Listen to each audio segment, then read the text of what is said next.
Hello friends, thanks for tuning in to this week's marketing video. You know, there's no arguing the fact that telling stories has become an integral part of any successful company's sales and marketing efforts. If you give me 5 minutes, I'm going to tell you 5 common excuses that I hear about why a company is not telling their stories.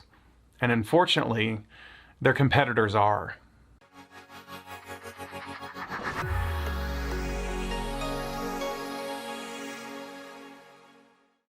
The first mistake or excuse that I hear is that they don't even know what their competitors are doing. You know, they haven't checked out the blog on the competitor's website. They don't know what their people on LinkedIn are doing. And here's the deal. It's a competitive advantage. If your competitors are telling their stories and you're silent, that's a huge leg up for them. And if you go out there and your competitors aren't saying anything, it's a great opportunity to stand out above the crowd. The second excuse that I hear, and this is probably the most common, is that they just don't have time.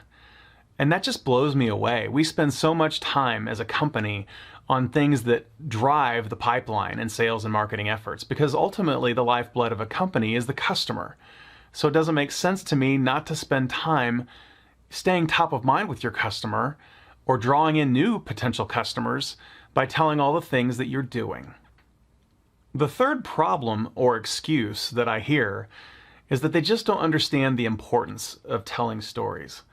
You know, I've talked to dozens of companies over the last 12 years, and 80% of their business comes from word of mouth referrals. And so that's one of the first points to make here is you want to stay top of mind with your referral partners. And the only way to do that efficiently is to tell your stories that go out to social media, that are on your website, that go out in your newsletter, all those things. The second point is you want to remind your current customers why they are working with you.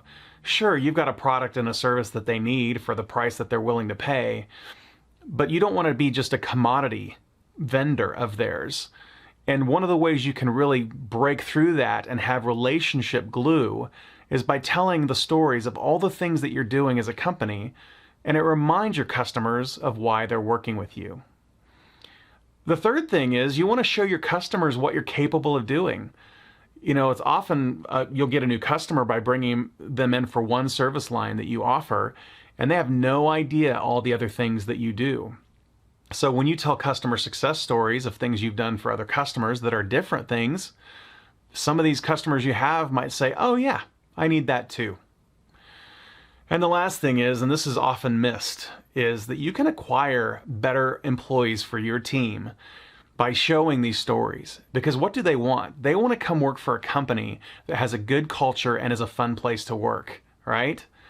And if you show that, if you exhibit that with the stories that you're telling, they'll see that as they're considering coming to work for you. So you put that job posting up on LinkedIn or Indeed, and the first thing they're going to do is go to your website and look for your blog and see the stories that you're telling. So if you're being silent, that's a huge missed opportunity. The fourth excuse I hear is that they just don't know what to say. They don't know what to talk about.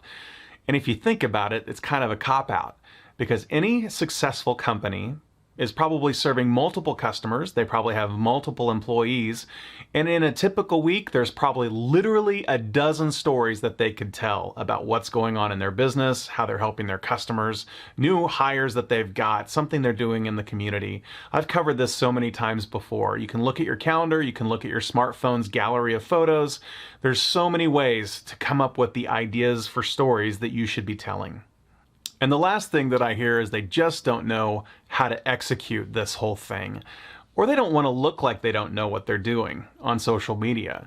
So there's the blog, and where does that live? And does their current website support it? And what tools should they be using to push status updates out to social media accounts and tracking the click-through traffic and all these things? How do we get this stuff into our email newsletter on a regular basis? There's just so many technical things that go into the storytelling process. But it doesn't have to be that hard, and there are efficient and easy processes to set up to make this work. And you need that kind of repeatable, efficient process for sustainability so you can keep this thing rolling, and for accountability so that the people you bring in from your company to help you tell stories know what they need to be doing and how it's going to be done. So yeah, I still hear a lot of companies that push back on engaging in storytelling socially. And I'll tell you, it's one of those things that I would want for every successful company to be able to do, whether I'm involved in that or not, knowing that I do this for a living. It's such a critical thing that makes such a huge impact on the success of a company. And so I'd love to field these questions from companies and kind of educate them on, well, listen, here's how you do that, or here's why you should do that.